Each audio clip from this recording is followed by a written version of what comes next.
So what is the perfect diet? I'm Pollyanna Hale from thefitmumformula.com, and I'm going to try and answer that for you today, because you see, earlier today I got a message from somebody in my group saying that they knew somebody who'd done the ketogenic diet, which is very high fat, very low carb, and they look fantastic on it, but they'd been under the impression that too much fat was bad. Even these trendy healthy fats like coconut oil, you shouldn't be living off them all day.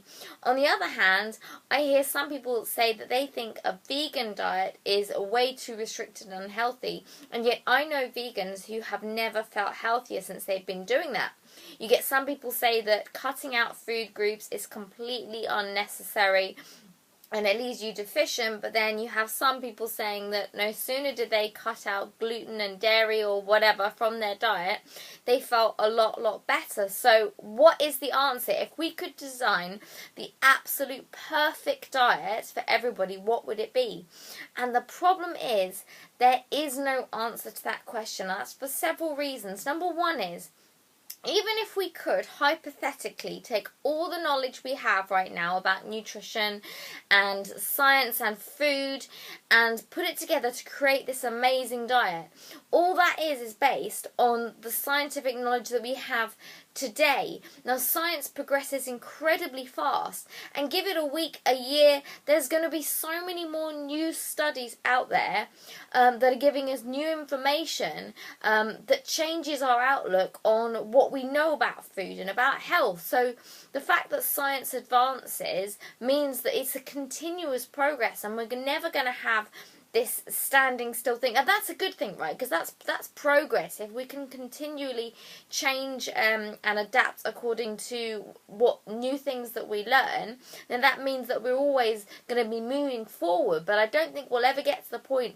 where we're standing still and say, right, that's it, we've found it, we've got the perfect diet.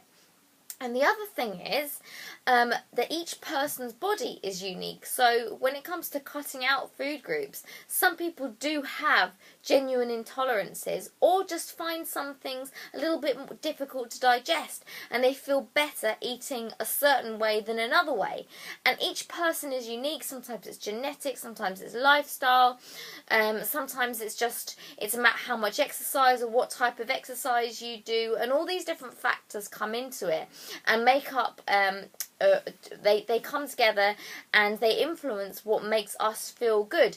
And that's not going to be the same for everybody. So yes, perhaps one person feels fantastic on a ketogenic diet, but then another person might do really well on a vegan diet. So you can't say that one right diet is going to be right for everybody anyway.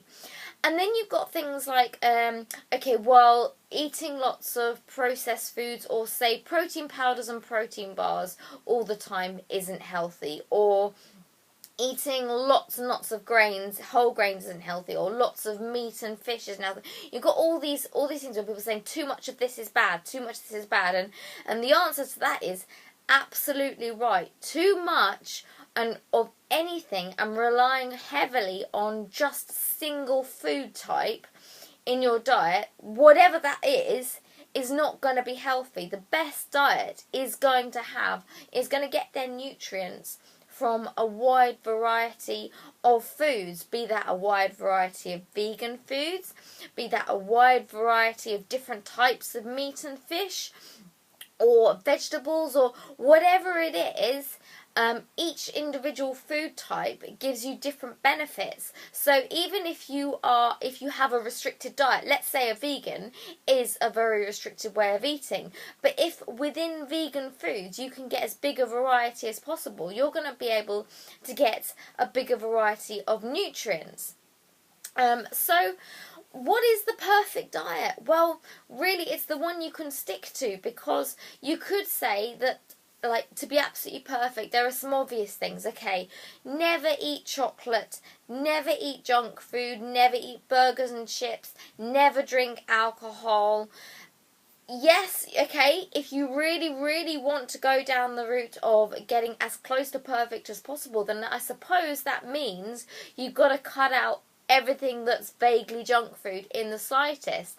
But then you've got to look about quality of life, and you hear about these amazing, like, 110-year-olds and they'll say, oh yeah, I've had a whiskey every night since I was 25 years old, or something crazy like that. You know, and there you've got to find a balance, because health is important, and having a healthy body and having energy and feeling good and feeling confident in yourself, yes, all of that stuff is so important. But if it's at the expense of enjoyment and things that make you happy, like sometimes a little bit of dark chocolate will really make me happy, or, okay, I'll be honest, a lot of dark chocolate makes me happy, I don't think I'm going to look back on my deathbed and go, do you know what?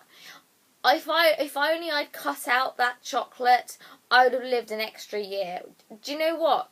I think I would rather live my days 1 year shorter and have a little bit of chocolate every now and then. Now, each to their own. How far you take that is up to you. Some people will just say, do you know what, I'm not bothered in the slightest. I'm just going to do whatever I want because this is what makes me happy today, even if it's the detriment of their health. And if that is your choice, absolutely fine. If that's what you choose to do, own your decision and deal with any consequences that come as a result of that, positive or negative.